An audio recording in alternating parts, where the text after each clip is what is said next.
அனைவருக்கும் வணக்கம் மக்களே. நம்ம பாண்டிச்சேரியில் பார்த்தீங்கன்னா உண்மையிலேயே அந்த பெண் நீதிபதி வந்து ரொம்ப பாராட்டணும். அவங்க பேர் வந்து சுமதி.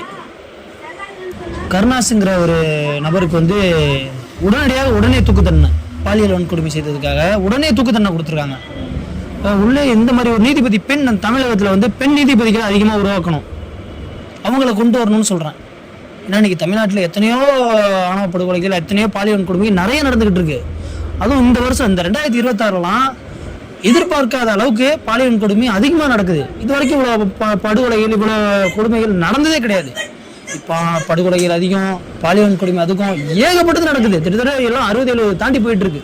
எல்லாத்தையும் ஒட்டுமொத்தமாக சேர்த்து பெண் நீதிபதிகளை அதிகமாக உருவாக்கணும்னு சொல்லுவேன். ஏன்னா கருணாஸுங்கிற அந்த நபருக்கு உடனடியாக தீர்வு கொடுத்து பாண்டிச்சேரி நீதிமன்றம் சுமதிங்கிற நீதிபதி அந்த பாலியல் கொடுமைக்காக தூக்கு தண்டனை கொடுத்துருக்காங்க. இந்த மாதிரி நம்ம தமிழ்நாட்டிலும் உடனடியாக கொண்டு வர்றோம். ஆனால் இப்போ முடியாதுங்கிறது தெரியும். நான் உடனடியாக தூக்கு தண்டனைங்கிறது கொடுக்குறது வந்து அவ்வளோ சாத்தியமான ஒரு விஷயம் கிடையாது. ஆனால் இருந்தாலும் தப்பு ஒன்று நடக்கிறதுக்கு முன்னாடியே அதை தடுத்து நிறுத்தணும்னா ஒரு தண்டனை வந்து கடுமையாக கொடுத்தான் ஆகணுங்கிறத கேட்டுக்கிறேன். அதனால் வந்து தண்டனை வந்து உடனே இந்த மாதிரி வந்து பாலியல் கொடுமை செய்யும் நபர்களுக்கு உடனடியாக தூக்கு தண்டனை வழங்கணும்.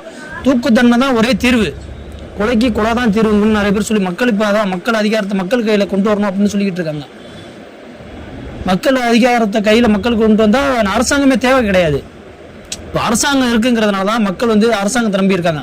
அரசாங்கத்திலே ஒரு விஷயம் முடியலங்கிறப்ப அப்போ எல்லாத்தையும் மக்கள் கையிலே கொடுத்துடலாமே அப்படிங்கிற ஒரு போக்கில் தான் மக்கள் இருக்காங்க.